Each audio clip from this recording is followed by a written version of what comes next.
Кыргыздын Азирет деген ханы болгон экен. Өзү адамдан чыккан акылман, аяр, алдыда келе турган жамандык жакшылыктарды алдын ала билген көрөгөч киши болот. Кыргыз элинин ханы Үзүр шаарында туруп, Кыргыз хандыгына 60 шаардын эли караган. Ал убакта кыргыздар Кытайлар менен кезешип урушуп жүргөн. Кытайдын ханы Сыядат. Кытай менен Кыргыздын ортосунда Ак Күргүн деген дарыя болгон. Маңдай жагы Кытайдын чеги, бер жагы Кыргыздын чеги. Үзүр шаары менен Ак Күргүндүн арасы 6 айчылык жол. Ак Күргүндүн зоосунун түбүнө Азирет хан көпүрө салдырган. Көпүрөдөн өтүп 1000 сан колу менен Кытайларды нечен жолу чаап алган. Азирет хан балбан жана баатыр киши болгон. Абдан карып, өлөр убагына жакын калганда ойлонот. Мен өлсөм көпүрөдөн өтүп алып, Кытайлар элиме күн көрсөтпөйт го. Андан көрө көпүрөнүн эки башын бекиттирип салайын деп, акыл менен эсептеп, урушта колго түшкөн Кытайларга көпүрөнүн эки башын бекиттирип баштады. Маңдай жагы кара зоо эле кара кыш менен кынатып, кара кум менен шыбатып, кайып ээлеп калды деп жаздырып койду. Өйүз бүйүзү кызыл зоо эле кызыл кыш менен кынатып, кызыл кум менен шыбатып, бүтүрдү да кызыр ээлеп калды деп жаздырып койду. Көпүрөнүн маңдай жагы кара зоо, бул бүйүз жагы кызыл зоо, эки жагы тең жиксиз зоо болду. Ошондо Азирет хан ойлонду. Бул Кытайларды өз элине кой берсем, түбүндө зыяны тиет. Андан көрө булардын көзүн тазалайын деп, акыл менен ойлонуп, усталардын баарысын дарыяга салдырып, эч дайынын чыгарбады. Көпүрөнү кайып ээлеп калды, кызыр ээлеп калды деп ушак таратып, калкты ушакка ишендирип койду. Азирет хандын уулу Нуркан, Нуркандан Жанышбайыш. Жанышбайыш ери жеткенде Жанышка Күлбөз хандын Күмүшай деген сулуу кызын алып берди. Жанышбайыштын жайында жайлап, жаз күздө куш салып кумар жазуучу Ортокөл, Башкөл деген көлдөрү бар эле. Ортокөлдө кымыз ичип, шерине жеп, 40 жигити менен оюн күлкү тамаша куруп жаткан жеринде Байыш баатырдын агасы Жанышты карай сөз баштап, минтип айтып турганы.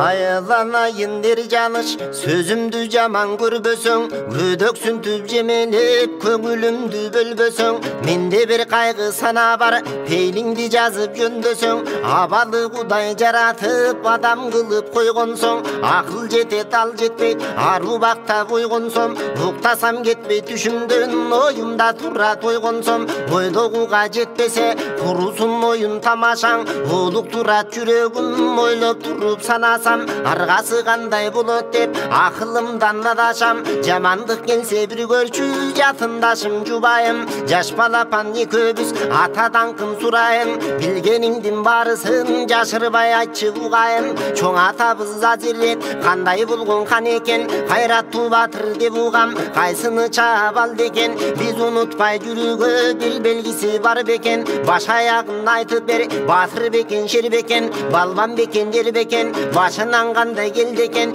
батыр болсок биз дагы, башка душман чочунуп, баласынын балдары батыр чыкты го дер бекен. Ару бакта жашымдан, уламадан дулаймын, чоң атам кандай өткөндө улуулардан сураймын, сенден мурун атамдын кабарын угуп муңайдым, айланайын агаке, айтпасаң кантип чыдаймын, Ак Күргүнгө Азирет чоң көпүрө салган дейт, коломолу кол менен Кытайдын кырын чалган дейт, Сыядаттын көп колун эки кур чаап алган дейт, көпүрөсүндөлөрдө кызыл таш менен кынатып, бекиттирип салган дейт, ушунусу чын болсо айланайын агакем, экөөбүздө барман көп, көпүрө жатса көрүнбөй, эмгиче жолу бекилип, көп жыйылып барбаса өз ачылбай тешилип, ошондо жок экөөбүз азыр азамат болдук жетилип, ошонун ойгон албаган атабыз момун киши экен, Азирет хан барында куруп кеткен иш экен, батырлыкты унутуп жатып алчу биз бекен, сураган сөзүм чын болсо айтып бер ага аныгын, улуу менен кичүүдөн ата жөнүн таныдым, ушу баштан тартамын чоң атамдын калыбын, даянсыз тирүү болгончо өлгөнү жакшы бу жаным. деп Байыш Баатыр тоқтатты. Қырық жігіт құрчап, құлағын салып, Байыштың сөзін тыңшап, жарданышып Жанышты емне дер екен деп қарап тұрышады. Жаныш Баатыр Байыштың сөзін көп ойланды. Мұның олығышы қандай? Балким бір дұшман олық тұрған шығар. Чынымды айтайында анан ақыл салайын деп, ошондо Жаныш Баатырдын Байышқа айтқан жообу.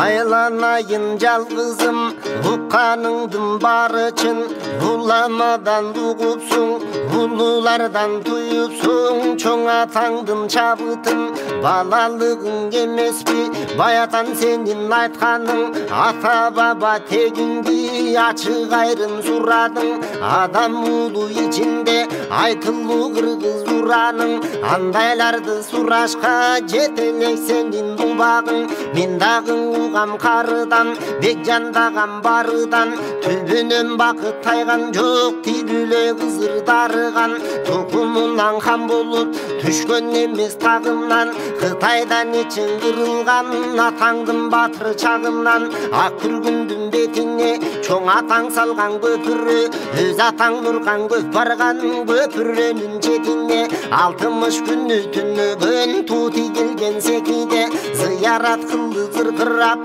көзінің жашы дырқырап, 60 көшін бір тұрып, баларда көші бір құрап, ашылып кетсе көпірі, аман өтуге түгі, 60 көшін ерчиткен Қытайды қырра жетуге, батымнан албай қайтышқан, ақ күргін суды кечуге, атабызын ұрған дил бағыт, бошондон бері тыш жатат, көрінбей қайыр елеген, көпірі қанды жол ачат, Азирет хан дешеген, жол ачылса кім қачат, сұр жорғы болса мингенің, сұр бұршақ болса кигенің, қызығы ұшыл болбой бұ, тир адамға дүйненің, түрлі суық сөздердің, түбін тап сөйледің, қызматыңда қырық жігіт, қылшаңдабай тұларың, тұйғының жұмқары құсалсаң, тарқабай бұғымарың, тамашаңды чыныңды дайынсыз кепті сұрадың, ошо сен сұраған көпірі, қайып еліп аңдайын, қалқа қарғара ташалған, қаншалық адам өт албайда көзінен дайра жашалған, қызыр елеп үйізін, қиғақ туғызын жоалған, қырғыз Қытай ортосы қырылышпай тынш қалған, бұғышында чоң атаң, Қытайды далай қодарған, еліңде тыныштық болған соң, есіңен албай ечарман, атабызын ұрған падыша, ағаң 60 шарғараған, елі біздің içinde күнігі ойын тамаша, еркіндіктен күш салып, ерчішіп жүрсөк жанаша, айланайын жалғызым, сенің айтқаның қандай қарғаша, жиентелеткен дұшман жоқ, желіңді үйді бұзған жоқ, 60 шарғыдырчы, ачқасы жоқ, бары тоқ, алаптаған жалғызым, мұнша емде болдың жоқ, падышан ұрған атабыз, дөлетінді жатабыз, елі бізде дұшман жоқ, елі неге бұл қапабыз. Деп Жаныш Байыштың сөзіне жооп берді да, үйді көчіріп, малды айдап, жай келгіле деп, өзі шаарды қарай жүріп кетті. Байыш Баатыр қырық жігітін ершітіп алып, Жаныштың арқасынан жөнөді. Ордосына түшіп, атын байлап, атасын Урқанға салам берүүгө келе жатып, Жаныштың атасына айтып жатқан сөздерін босоғыны аттай бергенде Байыш Баатырдың тыңшап уғып тұрғаны.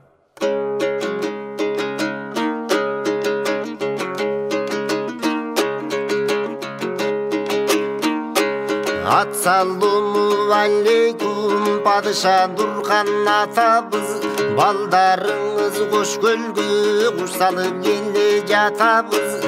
Ажал жетип өлгөнчө адамда болбой капасыз, орто көлгө үй тигип, башкы көлгө құш салып, кызыктуу болду тамаша, 40 жигитти алып барып, кайтара келди Байышың, калп жеринен чыр салып, башкы көлгө байлап, көк ала сазда мал жайнап, кысыр эмди тай союп, жез можуда эт кайнап, каймак майдай толуруп, казы карта жал чайнап, ойлоду баллы бир Байыш, оюма салды бир сөздү, же жаш өмүрдү жалгычуу, бузуктан угуп сурай балаңдын айтканына ким көндү?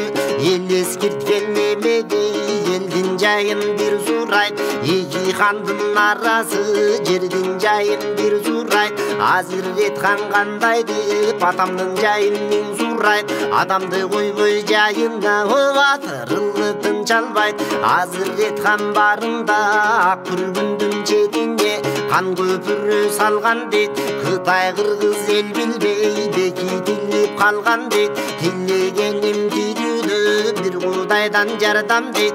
Кытайды карай бет алды бир бар басам арман дейт. Улук туруп чундакты бойдо жок жерден бурганды. 10 күнгө жетпей табайын улук турган душманды. Оюна койсоң чундагың араң турат сызганды. Алла көдөн ал бирлер алдап сонду акыл бер. Аталыгың ойлонсоң ой ошол айтканыңды макул дер. Ошо кезде байкасаң көргөнүн тушунда тыңшап турат Эрбайыш. Агасына кулагын салып турат Эрбайыш. Айтар сөзүн белендет сузап турат Эрбайыш. Ачуусу келип Байыштын кабагы карыш түйүлүп. Карданы үстүндө кирип барды жүгүрүп. Эки колу борунда Эрбайыш турат сөз баштап. Озулуп келген Эржаныш ол туруп калды кыйгаштап. Эне атасы сөзүндө кулак салып турган чак. Айланайын атакем арзымдың айтып турам мен. Агакем Жаныш алдымды аныгын бүгүн кеңешем. Алла көдөн жашпады акылың жок дебесең. Абыдан байкап аныгып ак сүтүн берген энемсен. Кабарын угам карыдан жок элем жолун таныган. Көрбөгөн жерди көрүүгө эминеден талыгам. Оюма түшүп болуп октолуп турам жаңыдан. Атакем кечкин акыңдан айбыккан душмандан кыңдан. Акылыма жеңгирип адашма кулдум калкымдан. Атагы чыкпай тагыска баярланып тартынган. Энекем кечкин сүтүңдөн көрөлдүм эле ичиңден. Адам болуп жаралды матене сенин күчүңдөн. Аман тургун атенем алыскы жолго күтүндөн. Ак мунар тоонун бери жагы ак күргүндүн ар жагы. Айдын көлгө барамын Назирет канча мен дагы. Кургулбай азап тартырбай колдосо дилли барбагы. Атагы чыкпай жатабы Назил Баатыр балдары. Кара кыш менен каптаган кызыл кыш менен чаптаган. 40 кылымды болжотуп куносун жиксиз кындаган. Кызыл ташка окшотуп Кытай уста чыңгаган. Көрүнүп турат жалтырап көпүрө суунун бетинде. Кара суу менен кызыл суу кыналган эки четинде. Кайы белеп калган дейт чоң атам салган көпүрө. Элегени чын болсо кайгы менен карбашам. Канчалык катуу болсо да кара сууну жарбасам. Азирет хан атамдай айдын көлгө барбасам. Куш салып умар жазарга айдын көлдү Кытайдан ажыратып албасам. Кызып кетип нар жака Кытайга кыргын салбасам. Байыш бир атым курсунчу янда бабар багып урсунчу деп Байыш Баатыр токтотту. Ошондо атасын Уркан Байыштын сөзүн угуп баарысын байкап олтуруп, жаман айта албай жалын көрүп жазганып, жакшы сөз менен жайкады, ары бери чайкады, ага дагы болбоду. Аргасы кеткенден койгун балам, ал жака барсаң адамдан өткөн дөсү бар, ат көтөргүс жөөсү бар. Айбандан өткөн ажыдар, кара кулак шери бар, ат өткөргүс чери бар. Барсаңар аман келбейсиң деди. Ошондо Байыш Баатыр атасынын бул калпчыны аралаш сөзүн угуп, таарынып эшикке үн сөз жок чыгып кетти. Ошондо Жаныш айтты: "Бул балаңар болбойт. Андан көрө эл билген, эл баалаган акылмандарды, кожомолдо эшендерди, эп сүйлөгөн чечендерди баарысын чогултуп алып, ортого салып, арачыга салып, көптөп токтотолу. Эмесе токтобой турган көрүнөт" деди. Ошондо атасын Уркан Жаныштын сөзүн макул көрүп, 60 шаардын акылмандарын, кожомолдо эшендерин, эп сүйлөгөн чечендерин, кадыры жеткендерин баарысын чакырып, Байышка арачыга салды. Ошондо келген арачыларга Байыш Баатырдын айтып турган жообу: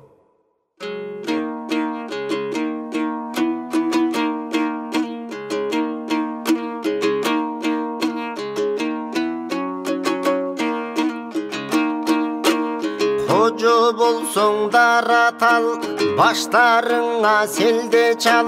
Менин айтқан сөзіме қошамат қылбай құлақ сал. Қошаматшы жақточу, қожа болсоң құрып қал. Түн ұқтабай зикірде, оразоды бітірде. Адам өлсі опылдап, жаназа дұрын кетірбе. Жаңғинабай алдап, жек тұдырып жүрген түтінгі. Оры көрсө дем салып, опылдаған мұлдылыр. Ортончу болбой бекерге өз жолыңды оңдоңор. 10 000 қошын келсе да мен емеспін қор болыр. Қазы менен мұптулар қалсыз елді жек тұрар. Қалп қараз көйдө менен ақтым ишін жек чулар. Менде қандай сұрақ бар, менде сұрақ жоқ болсо чедиме тибей ұрақ бар. Арачыға келіпсің алқа құрча ешендер, жақташып айтышчы жатық тілді чечендер. Жаныш менен байышты жайқа байылдам кете бер. Барың бірдей арачы, алдоңорго кирбемин аярлығын қарачы. Түрткүгө кире берүүчү мен эмесмин, көрдүңөр түпсүз элдин баласы. Өз балаң араманбы, ойлогула чамаңбы. Силер айткан сөз менен сапар жүрдү каламбы. Кайдан таап алдыңар алдодо жүрчү жаманды. Эшен кожу калпалар казым менен муктулар. Айткан жобу муктуңар, уулуңдун сөзү ушул деп мен атамаң айтып бар. Өт болсо бизди көрө албай ушакылар ичи тар. Эми кайтып келсеңер өлбөймүн деп ойлобо. Түштө бирден түлө кыл, бул сапар тилүү койгонго. Жооп берип жол ачып жөнөтсүн бизди алыска. Айтып баргын арачы, чын турсаңар калыска. Жаштык кылып жалтанбай бел байласын намыска. Ажал жетсе акыры үйдө да жатсак өлөбүз. Чымындай жандын барында чын өлүмгө көнөбүз. Өлүм үчүн шагыйып кышып турат мөмөбүз. Кавкар көз кара күчтөрдү жер алдына төгөбүз. Суранамын көбүңдөн, көп санап коркпоймун. Корком менен өлүмдөн дүйнөгө устунду болбоймун деп Байыш Баатыр арачыларды жолго салды. Арачылар кайтып барды, Байыштын жообун айтып барды. Ошондо атасын Нуркан катуу кайгырды. Акылга дыйкан Жаныш айтты: бул балаңар болбойт, октолуп алыптыр. Балаңарды жалгыз жөнөтсөк айып болот, каратаандай Кытайга жалгыз барса майып болот. Жанына жолдош, башына ырыс, колуна кылыч болуп мен дагы чогуу барайын. Андан көрө эл жыйып, элге той берип, элден бат алып бергиле. Аманчылык болсо 6 жылдын жүзүндө келип каларыбыз деди. Олтургандын баарысы атасын Нуркан, энеси Гүлкан Жаныштын сөзүн эп көрдү да, ошондой эл жыйып той берди. Той оюн күлкү тамашасы менен 8 күнгө уланды. 8-нчи күнүндө келген элдин баарысы ыйлап буркурап, батасын берип чуркурап, Жаныш Байыш менен коштошуп тарады. Жаныш Байыш жөнөмөкчү болуп камына баштады. Атасы Нуркан балдарына 6000 аскер бере турган болуп, элден аскер жыйнай баштады эле. Байбичеси Гүлкан болбоду. Балдарыңды колсуз жараксыз жибер, көпкөн балдарыңа ошолу пайдалуу. Коломолу кол болсо, колунда жарак мол болсо, карама каршы турушуп, карсылдашып урушуп, каратаандай Кытайдан тирүү келбейт. Колунда жарак жок болсо, Кытайдын түрүн көргөндө качып келер деди. Нуркан байбичесинин сөзүн эп көрүп, аскер жыйнап бербеди да, 2 баатырды жалаң камчы кол менен, ата арыган жол менен 2 баатырга 40 жигитин кошуп берип, ошондо сапарга жөнөткөнү.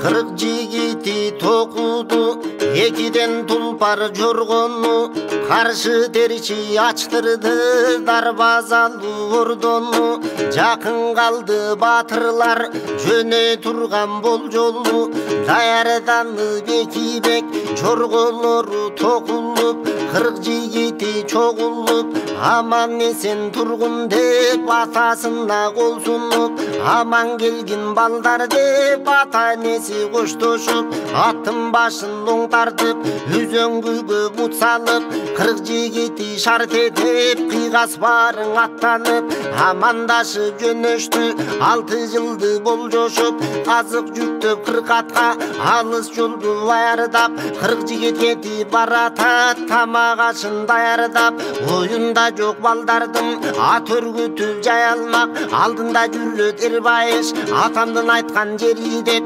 60 adır 40 çıbır, aşusu biyik deli dep, anık bulso julunup, acıdar çıgat emi dep, acıdarı bar bolso, jutup görsün beni dep, atamdın sözü çın bolso, jol bor çıgat joldun dep, yorugan düştü yaytene, jol karmalı bolgon dep, aldında düşü bir bayış, aytıp barat dalay gep, agasına bildiret, argaysını dalil dep, tuş tuşunun barısı, tuyugadır geri dep, kalp bolboso çın bolboyt, karılardın gebi dep, kaçan çıgat arıldap, kara kullak şeri dep, gülgü saldın gir bayış, 40 jigit menen janışka, kırgızda jok kalp eken, atabız nurgan labışka, ушунча калптын кайтабы, жөнөтүп жатып алыска, токою көп деделе, токой турмак зар болдум, ат чалдырар камышка, ажыдар турмак жылан жок, токой турмак тулаң жок, эл атабыз жол тартып, керек турмак кулан жок,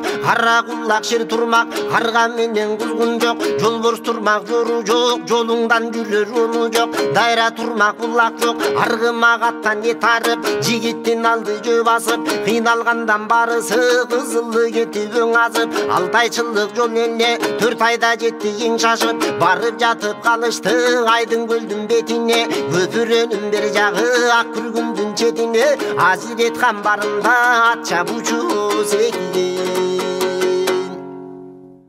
Жанышбайыш көпүрөнүн башына барып, туш тарапка чалгын чалып, алыскы жерге ачкайкы белге дүрбү салып, санаасын басып жатып калышты. Эртең менен эрте туруп, колду бетти жууп, тамактанып, аттарын токунуп, бардыгы чогулуп көпүрөнүн башына келишти. Келсе көпүрөнүн башында эч ким жок. Ал көпүрөнү Азиретхан салдырган. Байыштын укканынын баарысы чын экен. Көпүрө күнү бүгүнкүдөй болуп турат. Байыш дүйнөдө жок балбан болуптур, анын балбандыгын жада калса, агасы Жаныштагы билбейт эле. Жаныш муну кантип бузабыз эми, жарагала келбейт белек деп наалып кирди эле. Байыш баатыр мен бузам деп октолуп тура калды. Менин балбандыгымды, күчүмдү атенем эч кимге көрсөтпөй жашырып койгон. Эми сапар жолунда жүрүп жашырмак белем деп чечилди. Кынаган кышты, шыбаган кумду ажыратып таанып тептеле, кыш менен таштын бырынтырын чыгып, оодарылып жатып калды. Аны оодарып алып таштап, көпүрөнүн маңдайындагы кайып ээлеп калды деген кара ташты дагы каңтара тептеле, төккөн кумдай жерге куюлуп түштү. Ошентип көпүрөнү ачып алды. Бир ишти бүтүрүп, санаасы тынып, көпүрөнүн ары жак бери жагына чыгып кайтып келди да, ошондо Байыштын Жанышка кубанып айтып турган сөзү.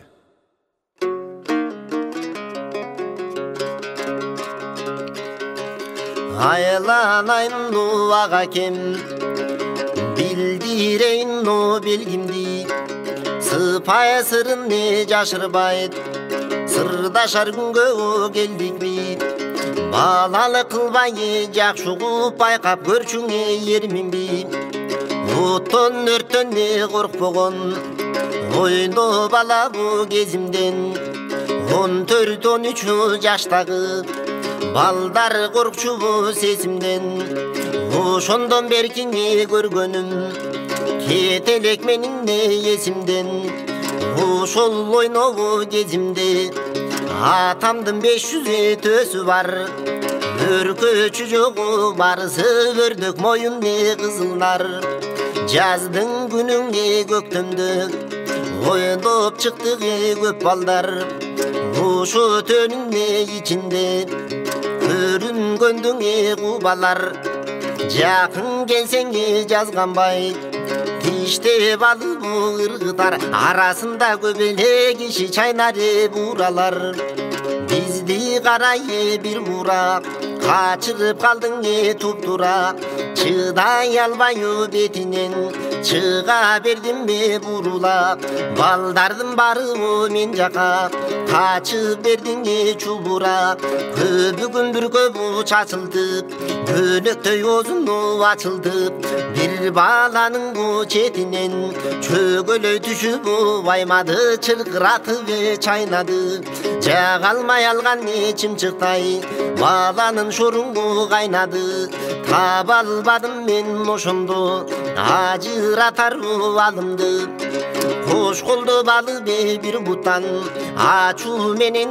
ыргысам буту каламы бериптир кармаган колдоң жулунуп калка тарап кетиптир кабарым катуу угулуп тогузумда мен токтолбой мында ошонун кылган мен таятам колунда ойноп жүргөн кезиң сен балапан күнгүң иш болчу батыр жанышу ишенсең эркелетип атенеп акыл насатуу үйрөткөн ойноктукту оюмдан ошо күнүңө түгөткөн андан кийин атенем аңды жүрүп жетилген мындан кийин чырагым балбандыгың чыгарбай батыр болгунду чыдамкай деген болчуң атенем ошону менен юбадам 10 жашымда бекиген андан кийин чыгарбай сактаганмын күчүмдү эгер мекиң болгон жок эне атамдын бүтүмү ашыгып бүгүн көрсөттүм 20 чыгаруу күчүмдү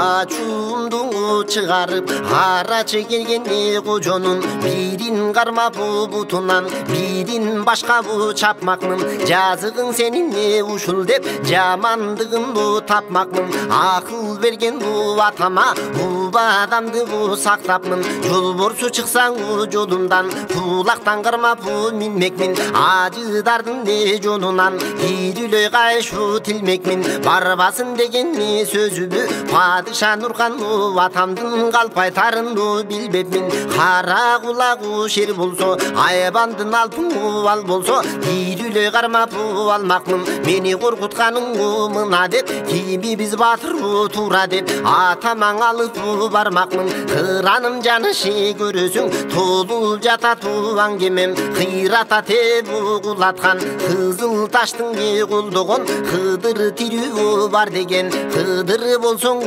алып кел кырылышып көрөйүн кылыч сызганын төгөйүн тутманым жанышы көрөсүң кайнап чыгат аңгемем каңтара теб кулаткан кара таштың ээлеген кайыбы тирүүң бар деген кайыбы болсоң алып кел карулашып көрөйүн канжар сызганын төгөйүн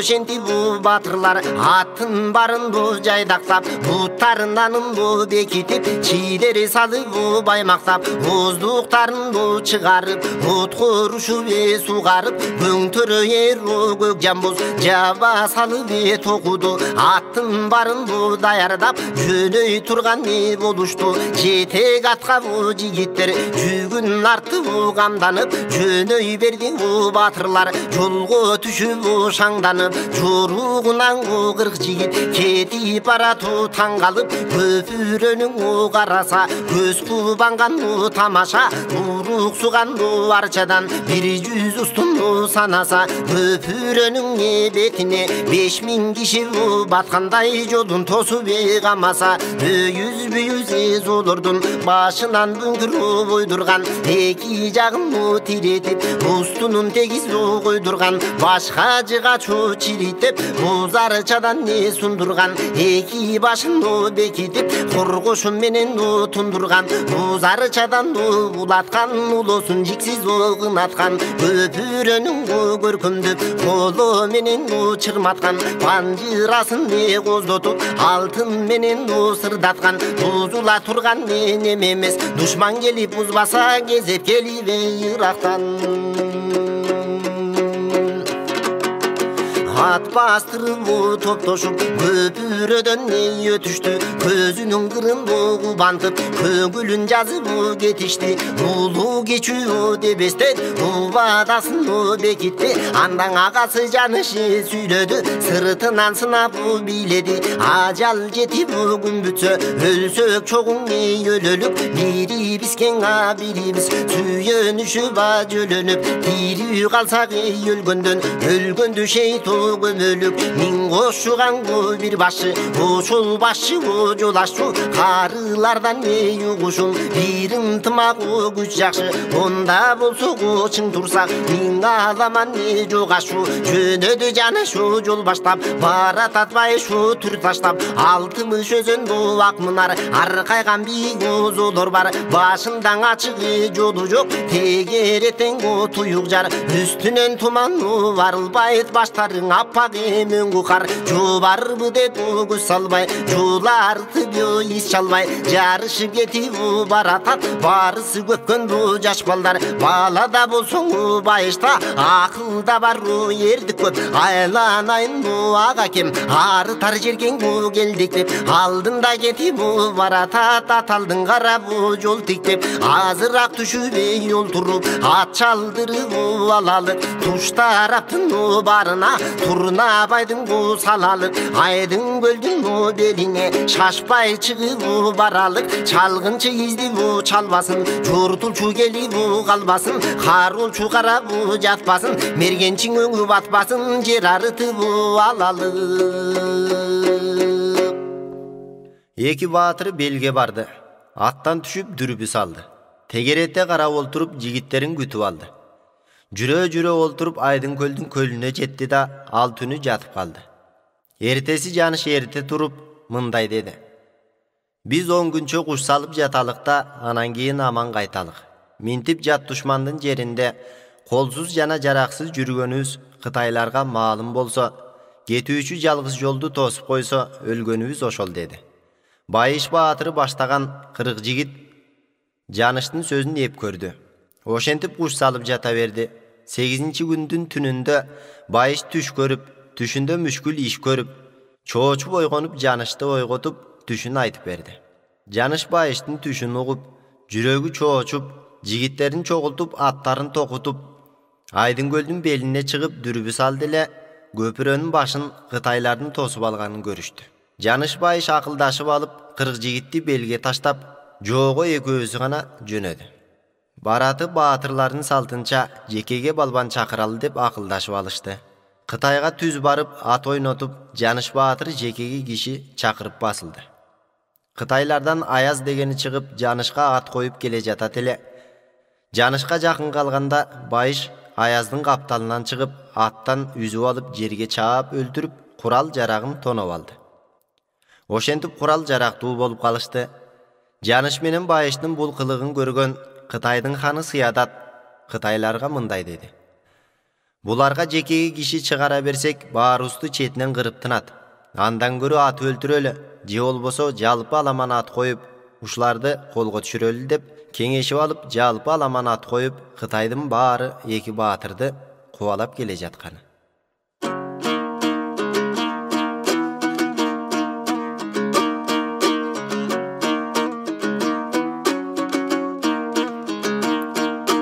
Атырылып балдарга ат койду колдун барысы, Kara tuman çaң boldu köpürünün dallısı, Janış menen Bayışka Xitayдың geldi namısı. Kızışıp barıp baştaldı Kırgız Xitay çabışı. Altın oz Jesurunay tartıp ketip baratat, 6000 Xitay kubalap atıp ketip baratat.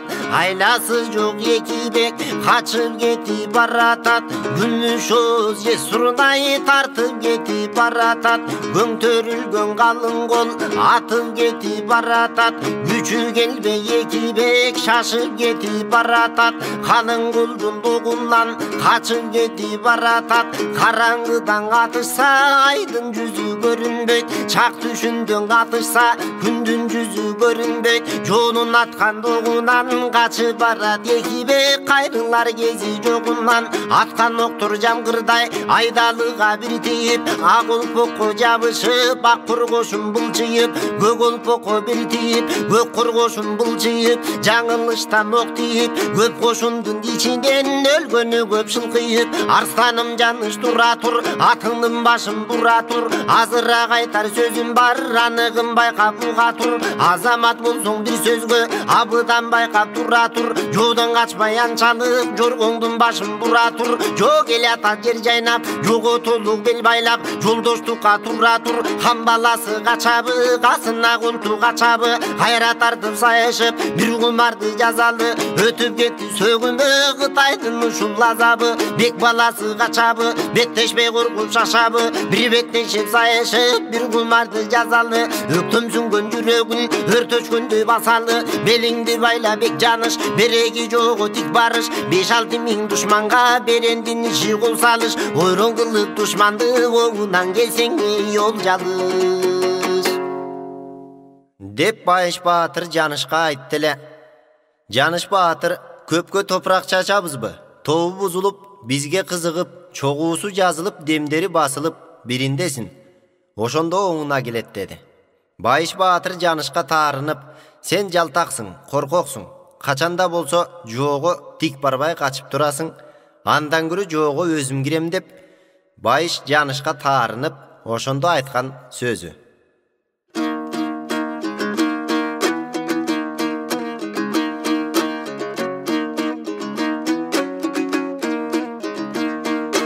Jatındaşım бар desem, жалгыздын бири экенмин. Жан күйөрүм жогунан алсыздын бири экенмин. Хош аман бол барбасаң, жаркыным Жаныш аман бол. Жатындашка жан бору карашпаган заман бол. Өлүм жакын келгенде бөлүндү сизден биздин жол. Тирүү калып өлүмдөн дүйнөгө түркү кустум бол. Деп Жанышка тарынып, Байыш Баатырга мынып, жөнөрүнө жакындап шашып жатат чамынып. Күчүм болсо сеңирдей, кол бутумдун булчуңу чыңап койгон тембирдей. Салышып жүрүп өлөйүн Нуркандын 2 баласы, чыдабай качты дебирбей. Сур жоргонун дер Байыш, төш олоңун бек тартып, чапулоңун бош тартып, куюшканды кыскартып, көмөлдүрктү узартып, жер жайнаган көп колго шашып жатат көз артып. Сур жоргосун жыбылжып, сурданып атка миндеми, сундуруп найза кылычын сумсайып жалгыз кирдеми.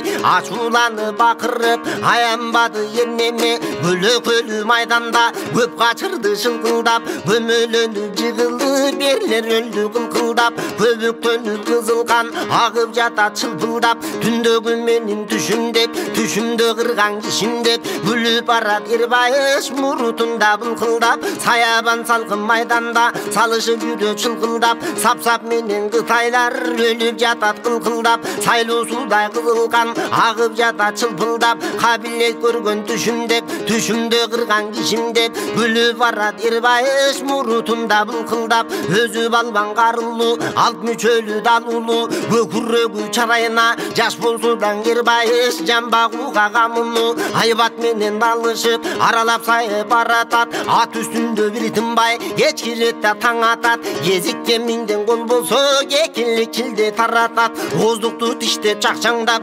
ойноктоп үшүп асмандап, тур жоргосун койдолуп, суу ичпейт да жем жебейт, суу байта тердебейт. Бир убактан кирбайыш кайрылып артын караса, калган жолу кыйратып сайып келет агасы. Кызыл туман чаң болгон, чылпылдап саздайган болгон, ак мунар тоонун таласы. Карышкыр тийген койго окшоп, ылачын тепкен таңга окшоп, алдыга чадыркырап, алдында чуркурап, катарынан канчасы өлүп жата тырбырап. Кылыч алды бир колун, чолок болгон мындан көп, бутусуну база албай соргоктогон андан көп. Жан башына ок тийип жата албаган мындан көп, жаза буза жыгылып кача албаган андан көп. Ак мунар тоонун каралап качып барат калганы, батырга чыдап тура албай барысы кача талаалап. Аркасындан кирбайыш ар өзөңгө камалап, ушул келген душманды бир сапар сайып алсам деп, сыядаткандын жүрөгүн жүлдүнү менен жарсам деп, калың кыргыз элине даңктуу болуп барсам деп, душманымдын барысын тукум курут кылсам деп, туш-тушунан кулатып, катар сулатып, душманымдан тынсам деп, тукум курут кылсам деп. Андан агасы жаны шакырды, айланайын тура тур, атыңдын башын бура тур, акылдашып алалык айтканымдын куга тур. Өзүбүз бир аз эс алып, оттосун аттар чөп чалып, эс калдырып камданып, азыраак калган душманга андан кийин баралык. Жараткан Кудай колдосо, саат каршы болбосо, пайгамбарлар бак берсе, бодуя ишти оңдосо, периштелер жол ачса, бетиңден дүрбөп жогатса, калдайган жолу кулатып, кайрат күчүн жараса, эс алып андан килелик, экөөбүз тең жарышып, эмки калган Кытайды чалыкканча кыралык, ушу менен душманды буу ичкенде кылалык. Жаныш байышка акыл айтса, жанышын сөзүн укпай капаланып, жанышты жаман көрүп, ошондо кайра айткан сөзү.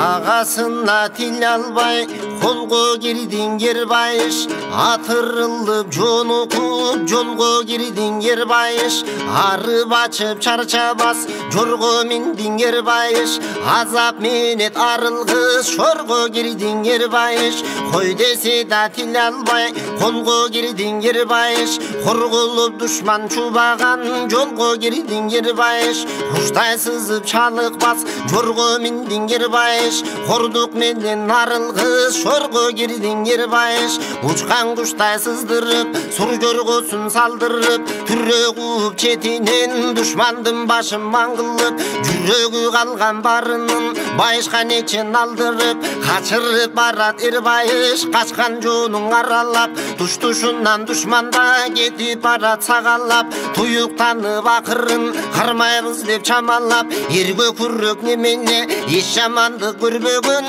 эркин өскөн бегене, эки жагын карабай, имерилип аркасын качырышка жарабай, түрө саям деп барды, түздөн чыгып ысыкка, салышып бардың Кербайыш, салкындан чыгып ысыкка. 6000 келген аскердин 2000-ин түгөткөн, калганынын барысын кууп жүрүп жүдөткөн, аралашып урушуп, арадан нечен күн өткөн, бир убактан Кербайыш эки жагын караса, элдин бары дуулдап, эпсиз оюн тамаша, кармалар кези болуп тур, ойлонуп байы санаса, Кытайдын каны сыядат, кылкылдаган кол турса, өзү кирип барууга намыс кылып уялат, будагы балбан алпели, байыштай батыр азамат, өз турганын караса, айланпа мынар болду, алды жагын карасаң аңтарылып шараккан, ак күргүн дайра суу болду, туш-тушунун барынан карма деген чу болду, эки жагын курчаган 2000ден жоо болду,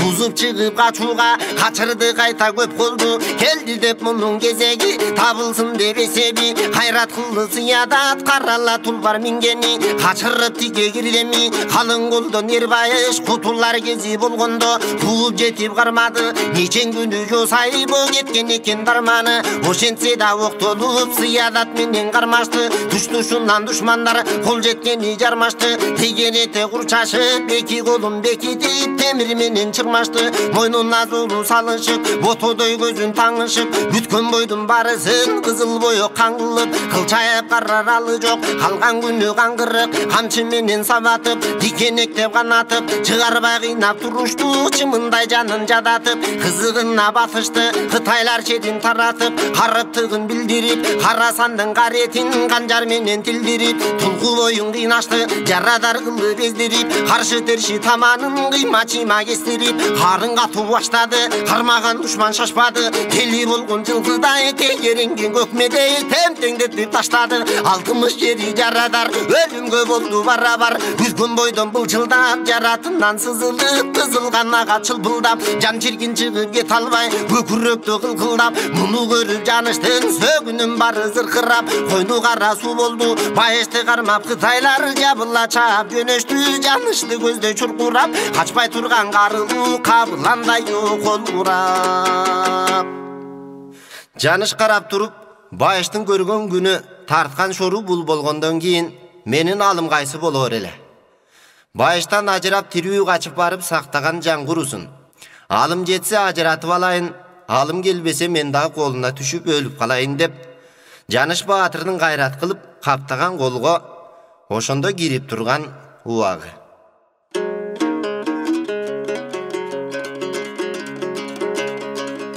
Сактай көргүн насырап, чын жараткан Кудайым, каратаандай душманга туткун болду жубайым, тирүү да болсом бул жактан башыма түштү убайым, Кытайдын кылган ишине кыйналдым кандай кылайын, түрүнөн качсам душмандан, тирүүмдө кантип чыдайын, алдынан тосуп душманды аралай сайып чыгайын, кылчайбай кыргын салайын, кыранымды душмандан ажыратып алайын, ажалым болсо колуна мен дагы түшүп каралдымдан айрылып кантип элге барайын, өмүрүм чогор болуп кимдин көзүн карайын, алым келсең армансыз катуу түшүк салайын, аман болсо азаптан ажыратып алайын, кармалармын душманга качсаң бакыт алайын, кара жаның бар болсо өлгөнүнчө багайын, өлүмгө сунуп колумду душмандын канын төгөйүн, колума түшсө түгөйүн, ала качып жөнөйүн, ак кепинде бар ужуп, албоч менен белиң буп, колум менен көмөйүн,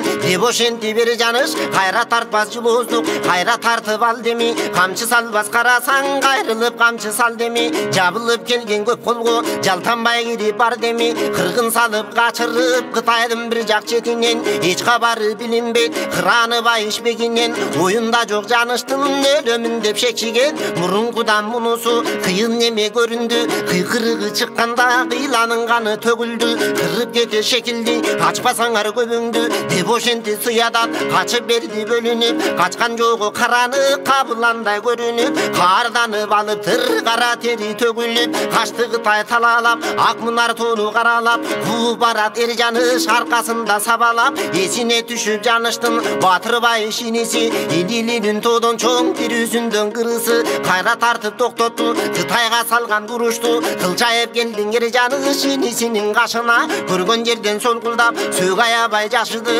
60 батман темир тон, аңтара салып улатып, жаткан экендер байыш, өкүлүн канга булатып, өт кыйнаптыр душмандар, кара ташка сулатып, кылчылдатып жынжырды, үзүп таштады, өлөрчө болгон байышты, өңөргөнчө шашпады, өңөрүп алып Батырды, кача турган баштады, жер жоргонун ооздугун, кайра тартып ал деми, качарына көздөнүп, катуулап камчы сал деми, айдын көлдүн бели деп, 40 жигиттин чени деп, аман эсен куткарып алып кетсем эми деп, атырылды бер Жаныш, ала качып жөнөдү, бир убактан кери байыш, көзүн ачып эс алып, айланайын агам деп, жараным бары жаман деп, жанымды тирүү койбойтко, бүткөн бойдо жарам деп, бир азыраак токтолуп, эс алдырып көрсөңчү, көп кыйнабай жанымды, тирүү да болсоң көмсөңчү, деп ошенти бер байыш, тура калдың эс алып, туш тарапка көз салып, башта Кытай турганда, көпүрөнүн башына карадарын курганда, жар бою аңдар казылып, жазайыл койгон жашырып, жакындап келсең аткын деп, жашынган бойдон жаткын деп, мергенге койгон тапшырып, Жаныш көрбөй калыптыр,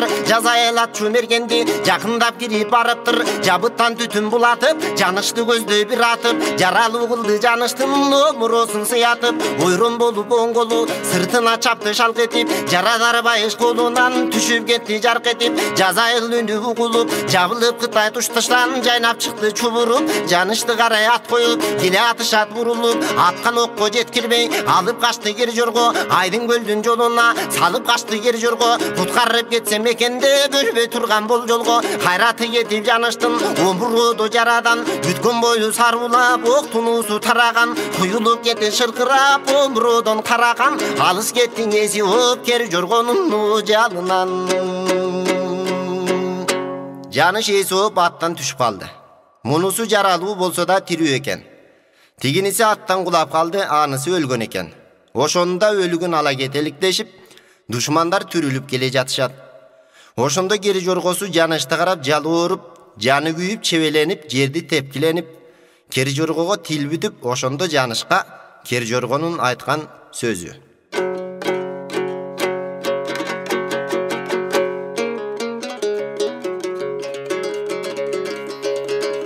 Баш көтөрүп кулак сал, батыр жанышу мен жака. Көз чаптырып карачы, кууп келаткан эл жака. Жарадар жанышы кыйналып жатканың аңу мен капа. Жолборсум жанышы минсеңчи, жорголугум не билсеңчи. Жого туган кубалап, жог эл атату жүрсөңчү. Асылым жанышы минсеңчи, асылдыгым не билсеңчи. Күлүстөн нему минсеңчи, күлүктүгүм му билсеңчи. Кытайдын барыңды кубалап келе жатату жүрсөңчү. Жолборсум жанышу минип ал, жоргоң сүйлөтө тилин ал. Күлүстөн жанышу минип ал, күлүгүң сүйлөтө тилин ал. Асылым жанышы минип ал, айбаның сүйлөтө тилин ал. Айбанда болсом бе жолдошуң, акыл айтамы адамдай. Айланды турамы таба албай, айдын көлгөңү карата. Алып учсамы шамалдай, кыйналып турамы жанышым. Кырык жигиттин жанына сени таштап бара албай. Айланайын ер жаныш, көчөкүндөй чөгөйүн. Акырын жылып сен минсең, айдадыма чыккан соң. Алмак салмагы теминсең, аман эсенди куткарып кетүүчү жолго мен кирсем. Кытайдын барын тамшандып, кыйын экен жоргосу. Куткарып кетти бу дедирсем, башыңды көтөр ер жаныш. Төчөкүндөй жатайын, мине албасаң жолума. Мингизгөн кимиңден диштеп алып тартайын. Мине калсаң ушунду, ордунан турабы качайын. Ой куштанып жүгүрүп тергөдүгүм чачайын. Деп жылып барды жоргосу, эсин жыйып жал тартып минди жолборсу. Кер жорго жанышты мингизип алып качып жөнөдү. Айдын көлдүн бели деп, кырк жигиттин чени деп, баратып кер жорго жолдон адашып, туюк өзөнгө кептелип калат. Жаныш зоо арасынан үңкүр таап аты менен кошо кирип кетти. Муну көргөн кытайлар муну таш жутуп кетти деп сүйүнүшүп, байышты байлап алып бээжинде карай жөнөштү. Согуш суюлгандан кийинкини 40 жигит билбей калган. Баарысы тынчыгандан кийин 40 жигит жаныш менен байышты издеп, өзөндөрдүн саласын, өлүктөрдүн арасын карап, эч дайынын таппады. Ошентип жаныш камалган зоо арасын чалып, кер жоргонун изин табып, артынан барып, үңкүргө кирсе жаралуу жаныш онтоп жатат.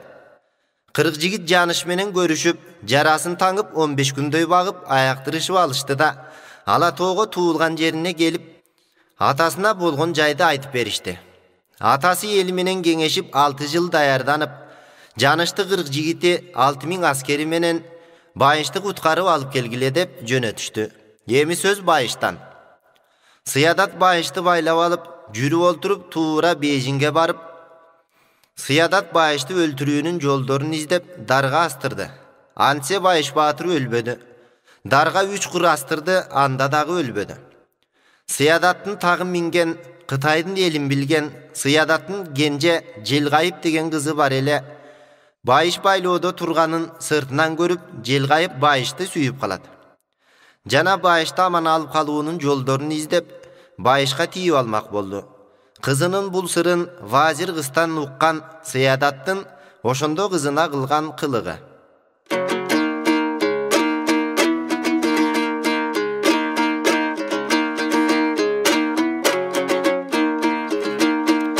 Elime kara sallagan, ölümgü meni balagan, jel kayıp eken kulgulla, ödündün canın çıgarbay, gököydüna ketkiz kılgılla, jabılıp jelde durgulla, jak çaçın julgulla, canımdan çıkkan turbaybı, jaman jarra kulgulla, orundatıp buyruktu, boyunan ketkiz kılgılla, arabadan kullatıp, jibekte çaçın bulatıp, mangdayına kaş koyboy, başına jalgız çaç koyboy, kızıl löngdü nazdırıp, kıynama şurgu bastırıp, жылаң айлак жылаң баш, кийими жок жылаң ач, жылтыраган таз кылып, искек менен тергиле, азабын таштай бергиле, төрт санына төрт казык, төрт жака кагып кергиле, падыша жооп берген соң, барбай келди турабы, баса калды тепкилеп, жибекте чачын чубады, арабадан жел кайып, чыңырып түшкөн дубагы, желдеттер сабап урушту, жибекте чачын жулушту, жел кайыпты жек көрүп, вазир кызды еп көрүп, убайымга бөт көрүп, Сыядат кылды бул ишти, жабыла желде турушту, жак чачын жулушту, арабадан сулатып, тал чачын булатып, төрт жака казы кактырып, үстөмөлдөп жаткырып, колу бутун керишти, азабын таштай беришти, башына бир тал чач койбой, маңдайына каш койбой, искек менен теришти, падышанын буйруган кызматын кылып беришти, чачынын баары жулунуп, заманасы курулуп, кийиминин баары жыртылып, тамчылап каны бүркүлүп, камчы тийген буздайып, далдалынан бөлүнүп, бөлүнгөн бойдо жарадан кан куюлуп төгүлүп, эки колун чынжырлап темир менен байлады, ортого салып он желдет, урдуну көздөй айдады, уболжуган сулунун ошентип шору кайнады, эки жака жалдырап оттой көзү жайнады.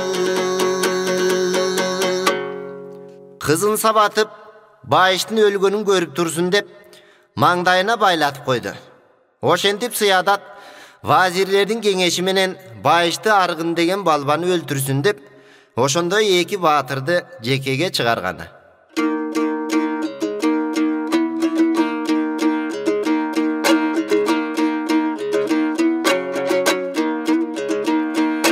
Oroyu suğ adamdan, opsuz balban jaralgan, ozunан çıkkan tımmosu, jö tumanday taragan, ayarda turra derbayış, ozunup çengel sallardan, bulugup geldi çoң balban, butu bura belindey, koldorundun bulçungu, kara çoyun temirdey, bütkön boydun sımbatı, tonun uçkul seңирдей, el atışı çın eken, hiçbir jogu жеңилбей, at көтөрбөй аргынды, ömürünчө жö болгон, kalın Kıtay içinde karusu toluktu bulgun, karı kança jö-жүрүп, karusu ketip jogulgun, ozunda tişi tük kalbay, bileginde güç kalbay, bubağı ketken argındın, dariyaday taşıgan, söyle kötü tursa da, sögü jezde jaşıgan, moynun sozup karadı, görü koyup balanı, solkte düştü жүрөгү, sobulbayım dep sanladı, bayaş turat gülüngdep, bak bersin Kuday бүгүн деп,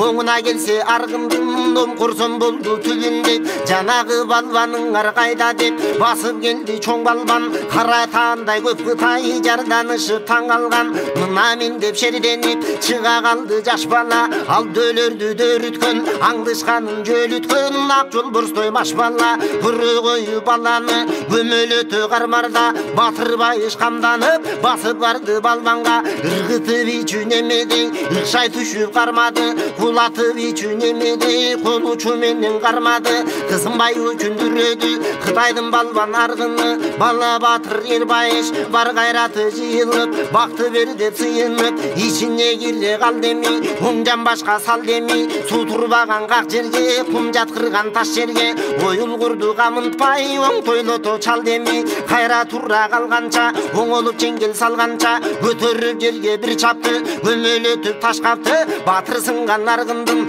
башы сынды жанчырап, меси жерген чачырап. Ишенген аргын балбанынан айрылып, Сыядаттын эси чыгып кайгырып, Korkup kayra Jelgayıpka jalınıp gelip akıl suradı. Oşondo Jelgayıptın akılı menen Bayışты orgo saldırıp koydu. Oşentip Bayış Baatır ordo kaldı, ubatalaşkan Jelgayıp oydo kaldı. Jelgayıp kayta handık oruna gelip murdagıday bolup kaldı. Jelgayıp hiçbir janga bilgizbey ordu jatkan Bayışты 8 yılı bagıp, jaratın tanıp sakaytıp aldı. 8 yıl bolgondo ordon tartıp çıkarıp, ekөө Alatoğuna karay kaçıp jönödü. Aydıngöl'dün belinen Janış Bayış joğulup, kucaktaşıp görüştü. Arkasından kuğunçu kuğup jetip barıp, Akkürgündün jeğinde çoң soğuş bolup, Bayış Sıyadatты öldürüp tındı. Oşentip eki Baatır Alatoğuna karay bet aldı. Joldo gele atıp Bayış Baatır süйлödü. Biz kimisi düşman kimisi dost ekenin bilişimiz gerek dep, akıldaşıp eki Baatır Kayır şaharına jetkende duana bolup alışıp, Kayır şaharının murdagı begi Sarbanга barsa, taktan düşüp kayırı surap, karıp bolup kalganын görüp, al avalın surap tölgü açıp berip, Sarbanга ошондо Bayıştın aytıp turgan sözü.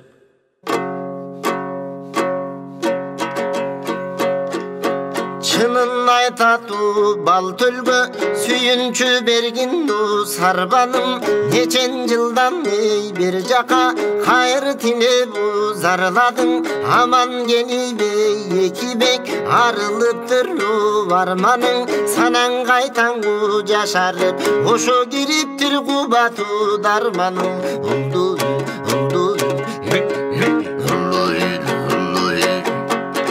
Armandu sarban süyünçü, halek tonun giyinci. Büyüttü sarban süyünçü, gölöңdü oңdo giyinci. Tölgü tartın dediniz, tiri eken beginiz. Türü buzu kuldardın, oşo tidi kogol kongu geginiz.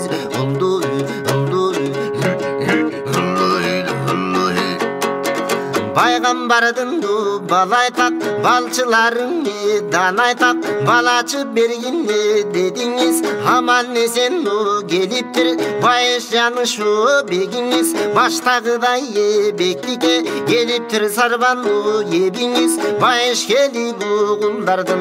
Oşo kolun atidi bu geginiz.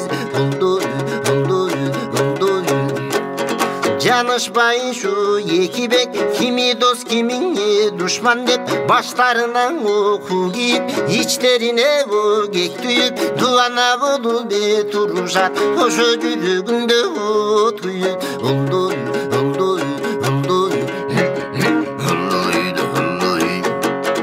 kularının tışından seldelerin çalınıp, arıktagan bu yatına kurucundarın salınıp, kubuluşu geliptir kuldarına bu kamınıp, yüreğinden çergetip, mangdayınan tergetip, geleteken ekibek, kögülündü degletip, düşmanın basıpsın, oşo tilegin sen jetip,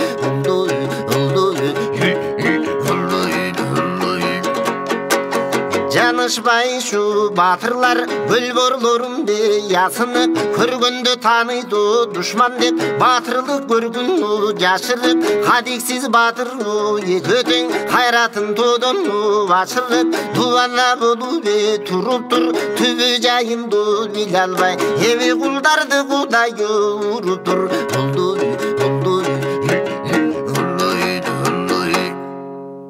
Dep tölgü açıp berdi da, Jelgayıpты sarban menen kempirinin koluna, Janış Bayış gelgençe sizlerge karalaşıp turat dep taştap ketti. Eki Baatır Üzür şaharına gelip çoң toydun üstünden çıktı. Atası Nurkan menen enesi Gülükan alaçıkta jaşap, karıptın suusunu içip kalgan. Görsen Nurkanды taxtan düşürüp, taxtı Akjol Darbas degen kalmak kullar iyelep algan eken. Toydun sebebini taktap surasa, Janıştın uulu Bayamanды öldürüp, 17 yaştagı kızı Aysalkındı, jana Janıştın juwayı Gümüşaydı zorduk menen nikahı almak bolup, 40 gündük toy kılıp, toydun kızığına batıp jatkan kez eken. Janış Baatır katın balasını görüp, kaygızarın ugup, kaarı gelip, Akjol Darbasты öldürömün dedi. Bayış Baatır sabırın tübü saraltın degen, sabır kılуу gerek. Akjol Darbastın mangdayına barıp salam berip, toyuna kuttu bolsun aytıp görölü, emne deyir eken dep, Bayış Baatır agası Janışka akıl aytıp, Eç kimge bildirbey Akjoldarбас xandardын mаңдайына барып, Байыш Baatırдын ошондо дуана болуп учурашып турмагы.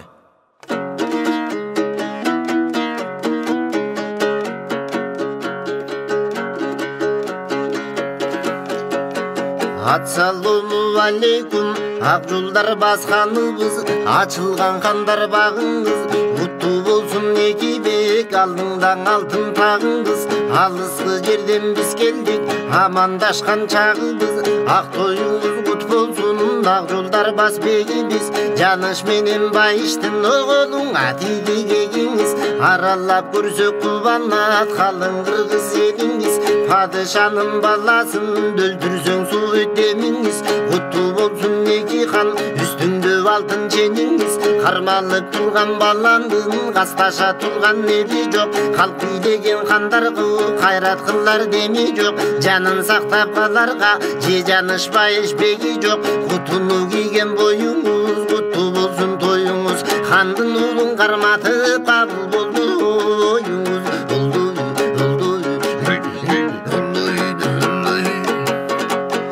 Атка минип тез келдик, ак тоюңа кез келдик. Акжолдарбас эки хан, кайратың бар минердик. Жазылды тыр-тырышың, жарашып тырырысың. Жаныштын жалгыз баласын өлтүргөнү турусуң. Эмди киче өлтүрбөй күнүңөр курусун. Бирге тирип алган соң жетирбек душмандарманын. Хан болмоктон бек болсун, качыруу керек арбагын. Өлтүрбөй тирүү коем деп уят болуп калбагын. Кезегин келдиң эки бек, кармасаң мыктап кармагын. Эрделе басып өлтүргүн Жаныштын баласын. Эжесин билиң аласың, энесин билиң аласың. Бир өңгөргө күйө болуп каласың. Мындай сонун сулууну кайдан издеп табасың.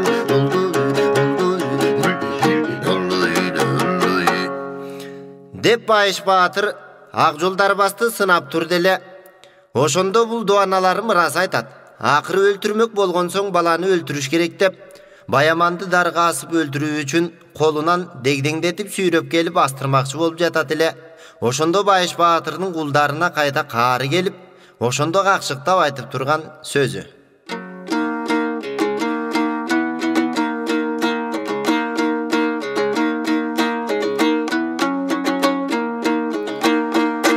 Акжолдарбас кулумсуң, ак караның мылга бас. Арам ниет зулумсуң, Баяманды өлтүрүп даңкың көпкө угулсун. Жалгызынан ажырап, күмүш ай менден ай салкын, муңду жашка жуумсун. Сак окшогон арамды, калмакты Кудай аллабы. Карадарга муунту басып көрчү баланы, кан тукумсуз калабы. Казанчы кулдар байкагын, өзүңө тиер залалы.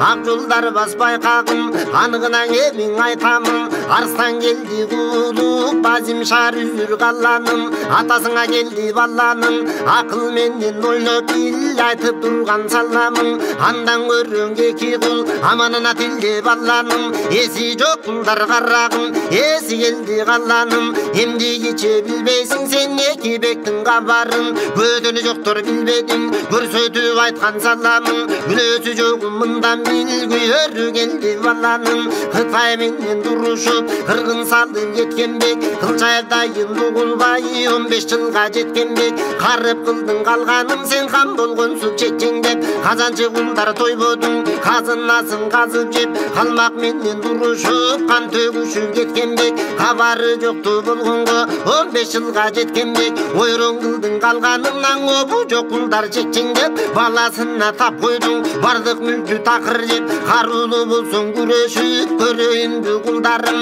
Кабыргаңдын тондоруна сөгөйүнбү кулдарым.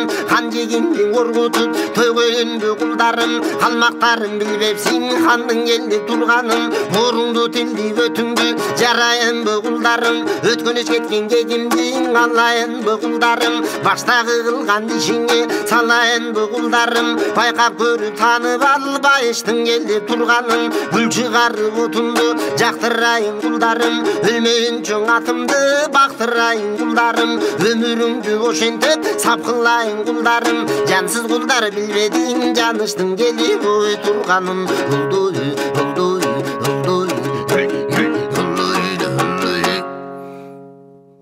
Bayış Baatır agırıp türdele, oşonda Akjol Darbas ardanışıp, balanın kolun koyu berdirip, bu sasıgan duanaların ajalı jetken eken dep, kılıçların suuru alıp katuu jugurip, janış menen Bayışты çaap taşlamakçı boluştele. Oşonda duanaların attar ürküp ketip, kuular ırgıp, altın köküldörü jayılıp düştü.